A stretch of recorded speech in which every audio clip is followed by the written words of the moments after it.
नमस्कार नमस्कार। दोस्तों, अगर सनरेज की कहानियों को आप एंजॉय कर रहे हैं तो कृपया हमारे चैनल को सब्सक्राइब करें और उस पे जो बेल आइकॉन बना हुआ है उसको अगर आप प्रेस कर देंगे तो आपको नोटिफिकेशन भी मिलेगी।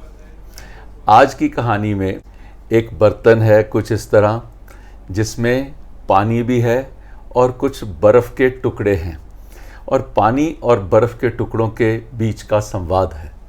पानी ने बर्फ़ के टुकड़ों को कहा कि मेरे प्यारे बर्फ़ के टुकड़ों, तुम मेरे अपने हो। मैं तुम्हारे चारों तरफ हूँ, तुम्हारे ऊपर भी, तुम्हारे नीचे भी, तुम्हारे दाएं और बाएं भी। तो बर्फ़ के टुकड़े ने पानी से कहा कि मैं तो बहुत मजबूत हूँ, मेरा एक आकार है, शेप है, कितनी स्ट्रेट लाइंस पे मैं बना हुआ हूँ। तुम्हारा तो कोई रूप ही नहीं है, तुम तो शेपलेस हो, मेरी कितनी सुंदर शेप है। तो पानी ने कहा बर्फ़ के टुकड़ों से कि तुम मेरे अपने हो, मुझसे ही तो तुम बने हो। हम दोनों एक दूसरे के ही तो हैं। मैं तुम्हारा हूँ और तुम मेरे हो। हम दोनों में कोई फ़र्क नहीं है। बर्फ़ के टुकड़े फिर से बोलते हैं कि व्हाट इज़ दिस नॉनसेंस, ये क्या नासमझी है कि हम तो इतने सुंदर हैं और हम तो तुम में हो सकते हैं, लेकिन तुम हमारे अंदर कैसे हो सकते हो। देश की बेहतरीन स्टार आइस फैक्ट्री के अंदर हमारा निर्माण हुआ है। पानी ने उनको समझाते हुए कहा कि नहीं, तुम मुझसे ही बने हो, मैं तुम में हूँ और तुम मुझ में हो। फ़र्क सिर्फ ये है कि मैं इस बात को जानता हूँ और तुम इस बात को जानते नहीं हो।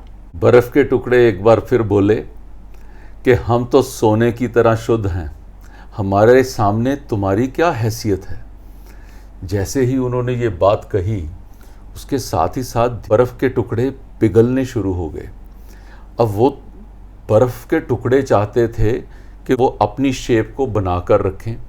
अब उनको घबराहट हो रही थी, तो उस घबराहट में बर्फ़ के टुकड़ों ने ये कहा, अरे भाई, ये हमारे साथ क्या हो रहा है, हम तो पिघलते जा रहे हैं, कोई रोको भाई, इसे कोई रोको। पानी ने मुस्कुराते हुए कहा, मैं कब से बेसब्री से तुम्हारा इंतज़ार कर रहा हूँ, आओ और मुझ में समा जाओ।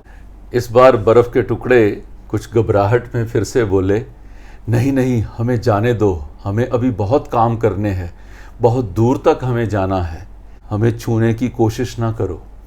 जैसे ही बर्फ़ के टुकड़े पिघलने शुरू हुए, साथ के साथ उनकी आवाज़ भी धीमी होती चली गई, और एक समा ऐसा आया कि सारे बर्फ़ के टुकड़े पिघलकर पानी में समा गए।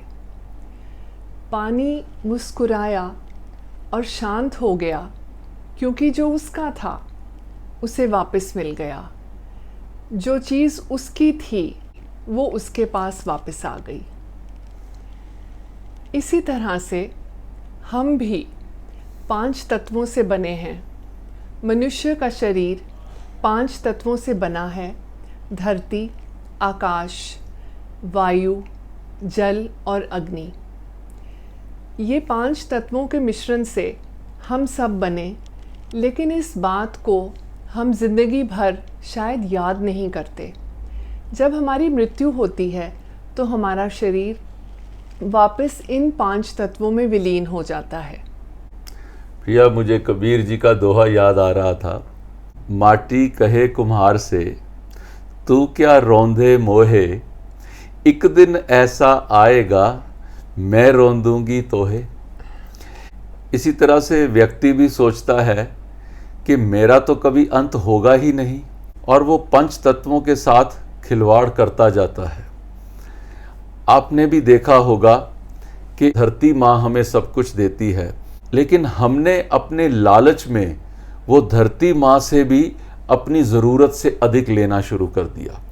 हमने पानी के साथ खिलवाड़ करना शुरू किया, केमिकल्स के साथ, प्लास्टिक के साथ पानी को पल्यूट करना शुरू कर दिया। वायु की पोल्यूशन भी हमने देखी है, हवा के अंदर किस तरह की गैसेस को छोड़ा जा रहा है। इसी तरीके से अग्नि के साथ भी हम खिलवाड़ कर रहे हैं और जो स्पेस के साथ भी हम लोग खिलवाड़ कर रहे हैं।